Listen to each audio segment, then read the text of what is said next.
Terminologi hubungan dosis respons. Setelah toksikan kontak dengan manusia dan terabsorpsi melalui berbagai jalur, maka toksikan akan mengalami proses toksikokinetik.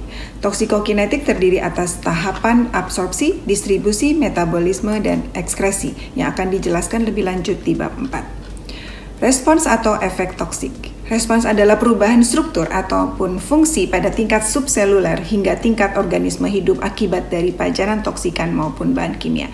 Respons ini dapat terjadi secara lokal maupun sistemik. Respons dapat dikategorikan sebagai berikut: perubahan dari kondisi normal ke tidak normal baik dari sisi struktur maupun fungsi pada tingkat subseluler hingga organisme hidup. Lokal atau sistemik atau keduanya, reversible ataupun irreversible, langsung atau efek tertunda, efek yang merugikan atau adverse effect adalah perubahan morfologi, fisiologi, pertumbuhan, perkembangan, reproduksi, ataupun masa hidup organisme hidup. Sistem atau subpopulasi yang diakibatkan dari kerusakan kapasitas fungsional atau kerusakan kapasitas yang dapat beradaptasi terhadap adanya tekanan atau pengaruh lainnya. Efek toksik pada sistem biologi akibat pajanan toksikan akan muncul bila bahan kimia tersebut atau hasil metabolismenya yang sering disebut sebagai metabolit telah mencapai organ target dengan konsentrasi dan waktu tinggal yang cukup untuk memunculkan efek tersebut. Organ target tidak selalu merupakan organ di mana toksikan atau metabolitnya paling banyak disimpan atau didepositkan, namun organ di mana respon toksik dimunculkan. Sebagai contoh, timbal didepositkan di tulang, namun dampak kesehatan yang muncul di otak karena target organ dari timbal adalah otak bukan tulang. Terdapat berbagai macam respons toksik dan dapat diklasifikasikan menjadi efek lokal atau sistemik, efek reversible atau irreversible, efek akut atau kronik atau berdasarkan target organ yang diserangnya. Pengertian dari berbagai macam efek tersebut dijelaskan sebagai berikut. Efek lokal adalah efek yang muncul di mana toksikan tersebut kontak dengan tubuh manusia. Contoh adalah kontak antara asam klorida dengan kulit akan menyebabkan iritasi pada kulit di mana asam klorida tersebut kontak. Efek sistemik adalah efek yang muncul pada organ target dan jauh dari lokasi pertama kali kontak. Efek ini muncul setelah toksikan mengalami proses absorpsi, distribusi, dan metabolisme. Beberapa toksikan memperlihatkan efek lokal dan sistemik secara bersamaan seperti tetraetilit yang menimbulkan efek pada kulit atau efek lokal dan sistem syaraf pusat atau efek sistemik. Efek toksik juga dapat dikategorikan menjadi efek reversible atau dapat balik dan non-reversible, tidak dapat balik. Kemampuan organ tubuh yang menentukan apakah suatu efek bersifat reversible atau tidak. Efek pada hati umumnya bersifat reversible karena kemampuan hati dalam melakukan regenerasi. Sedangkan sistem syaraf pusat yang tidak bisa melakukan regenerasi, maka bila terpajan toksikan dapat menyebabkan cedera yang non-reversible. Hubungan dosis respons. Prinsip yang menghubungkan antara dosis dengan efek respons toksik dikenal sebagai hubungan dosis efek atau hubungan dos respons. Terdapat dua jenis hubungan dosis respons, yaitu pertama, respons individu atau graded, dan dua, respons kuantal. Dalam respons individu, perubahan sistem tubuh yang kontinu, mulai dari gangguan fisiologis hingga gangguan kesehatan, diamati sejalan dengan kenaikan dosis toksikan yang diberikan. Semakin tinggi respons yang diberikan, akan semakin parah dampak yang ditimbulkan, sebagaimana disajikan pada gambar.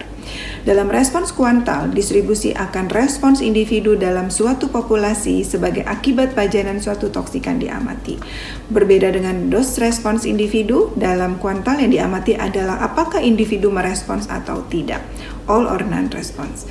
Persentase individu atau hewan coba yang memberi respons perubahan sistem biologi akibat pajanan toksikan akan dihitung dan kemudian digunakan dalam penentuan tingkat atau klasifikasi bahaya terhadap toksikan yang diuji.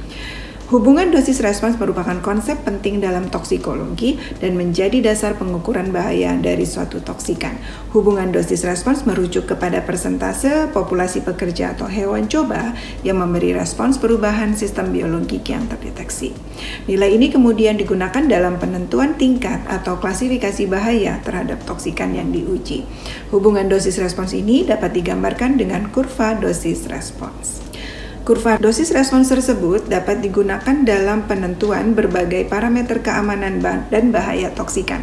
Di antaranya adalah nilai 50% lethal dose atau LD50, 50% lethal concentration atau LC50, 50% inhibition concentration atau IC50 serta NOEL.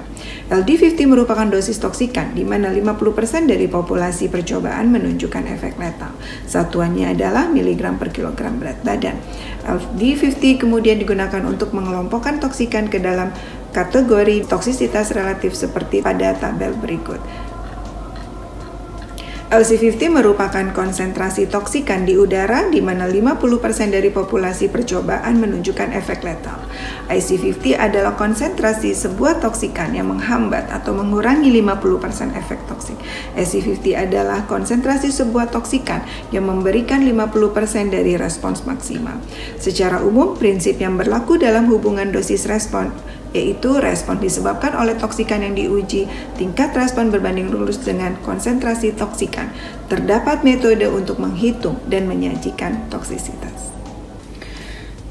Selain beberapa parameter tersebut, dikenal beberapa terminologi lain yang berkaitan dengan tingkat pengaruh toksisitas suatu toksikan, yaitu No Observable Effect Level atau NOEL, yaitu dosis yang terlihat tanpa efek. No Observable Adverse Effect Level atau NOAEL, yaitu nilai di mana pada dosis tersebut tidak ditemukan efek buruk. Lowest Observable Adverse Effect Level atau LOAEL, yaitu dosis terendah yang memperlihatkan efek buruk. Virtually Safe Dose, VSD, yaitu dosis yang secara praktis aman. Generally Recognized as Safe atau GRAS, yaitu dosis yang secara umum dianggap aman. Untuk memudahkan pemahaman terkait dosis respons, beberapa contoh dosis normal yang tidak berdampak pada manusia disajikan pada tabel berikut.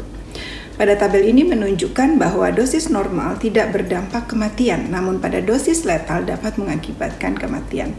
Beberapa contoh makna dari LD50 disajikan pada tabel berikut.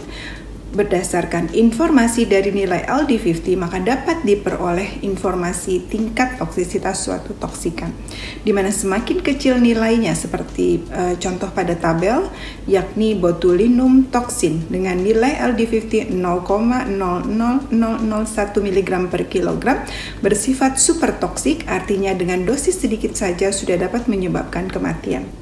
Sementara etanol dengan LD50 10.000 mg per kilogram termasuk kategori sedikit toksik, dan garam atau natrium klorida memiliki LD50 4.000 mg per kilogram sehingga dikategorikan sebagai toksisitas sedang.